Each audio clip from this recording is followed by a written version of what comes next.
So in the Old Testament, there's a man named Zechariah, and God puts it on his heart to rebuild the temple. The Israelites had gone away from following God. He brought in the Babylonians to take them into captivity, and they destroyed everything in Jerusalem, knocked down its walls, destroyed the temple completely.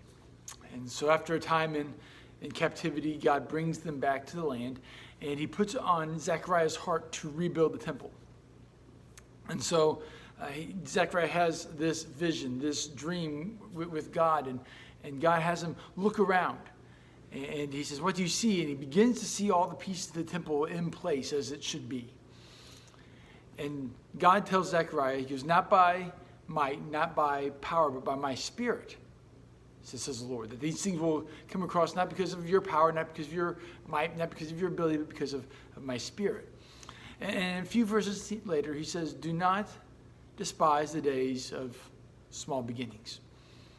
And so as we've been thinking about showing and telling, as we've been talking about telling our story, about sharing the gospel with others, it might come across, it might not be quite so natural right now.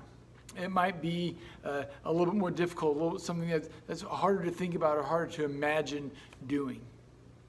But know that's not, you don't do that necessarily in your spirit, not in your will, not in your time, but that if you allow God to bring to you opportunities, to say if you just open yourself up to the possibility that maybe by showing love to that person, by doing that kind act, by this small step or that small step, you begin to build spiritual momentum.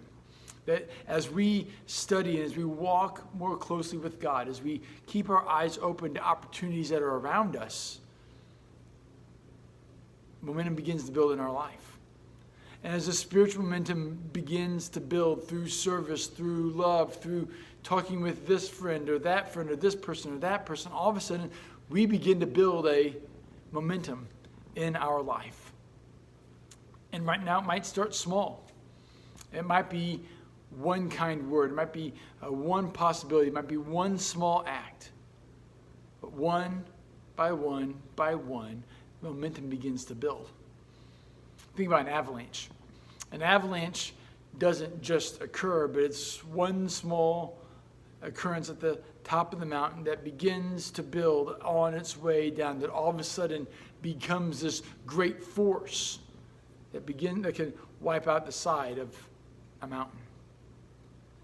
Avalanches are momentum used for destruction, momentum that causes pain and damage. But what about the gospel? How has the gospel provided momentum in your life? That one small push, one small nudge has created a momentum in your life. And as you look back at where you've come from and the roads that you've traveled and how you've grown, how has that momentum began to pick up pace? And where has that placed you now? And how could that momentum begin to continue to grow in your life and then through your life to help show and tell the gospel to others? And who around you do you need to allow that momentum to flow through you into their life? That you might begin to nudge them and push them and show them and help them grow closer to God. That maybe through the momentum in your life flowing into their life might help them find their way connected back to Jesus. Kind of just sit with that for a second. You think through the gospel, think through the New Testament, think through the disciples. They didn't come out ready-made. You read through the Gospels and they make a bunch of mistakes. But through that momentum that Jesus continues to pour into them, and they continue to make themselves ready, all of a sudden they're in a prime position to begin to show and tell what God has done for them. Who can you show and who can you tell this week? Hey, I love you guys. I miss seeing you. I look forward to the days ahead where maybe we can begin to gather back together again soon. know that I love you guys. I'm praying for you, and I can't wait till we can be together again. See you soon.